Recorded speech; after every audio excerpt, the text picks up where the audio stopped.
Hello and welcome to this Sellerbility video. I hope you're doing well. And in today's session, what I wanted to do was show you what Sellerbility looks like from your virtual assistant's point of view. So in your main Sellerbility profile, what you'll do is set up your virtual assistant. You'll add in their email / the one that you want them to use, and they'll get an email to their inbox, whichever email that you've entered in for them.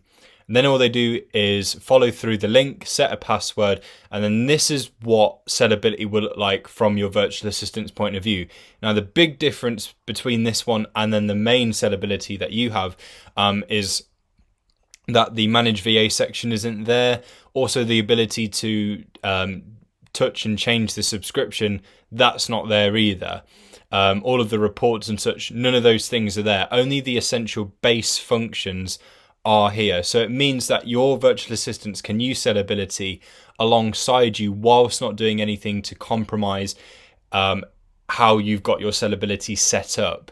And that goes for the settings as well. So if we go over to the settings, you can see that things like the sort of like fees and such, the fees, VAT status, ROI method, those sorts of important things that get taken into account for the deal analysis, it's not there. So if anything does need to be changed or altered, that can be done within your main Sellerbility, and then those changes will be applied to every virtual assistant you have using Sellerbility as well. So the only things they have in the settings is the ability to change their name, potentially the email that they have associated with their account for signing in. They can change their password. They can toggle on which sort of notifications that they want, but then they can go ahead and start using Sellerbility as normal. So whether it is starting to search by category, by retailer, and by wholesaler, these functions aren't limited in any way. They can use these without having to ask for any permissions or restricted in any way, so they can fully utilize the sourcing capabilities that Sellerbility has. And obviously anything that they complete, you'll be able to see that on your end in Sellerbility, and they can check up on that themselves.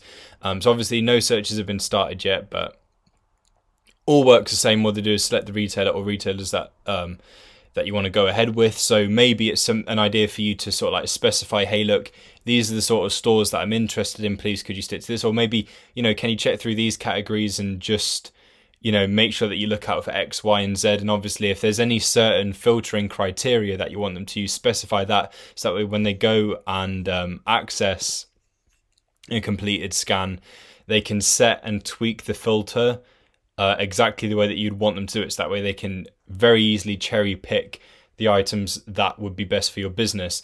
And when you are using Sellerbility, and if they're using it at the same time, you may have to share pipes. So the 5 pipes in this subscription, for example, that's shared between you and your virtual assistants.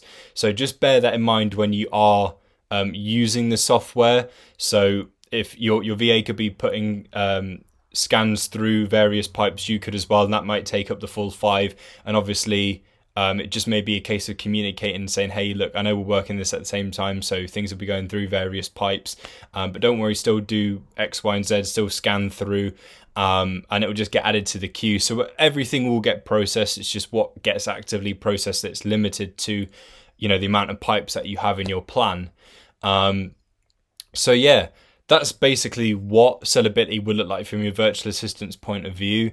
So it's very easy, very simple, same as what you'd find on your main page. Obviously, things that could potentially interfere with your subscription, so managing VAs, the subscription itself, reports, things like that, it's all still you. That's pretty much it. So hopefully this gives you a clear idea of how safe it is to have your virtual assistants working with you on Sellerbility. Thanks for watching, and I'll catch you soon.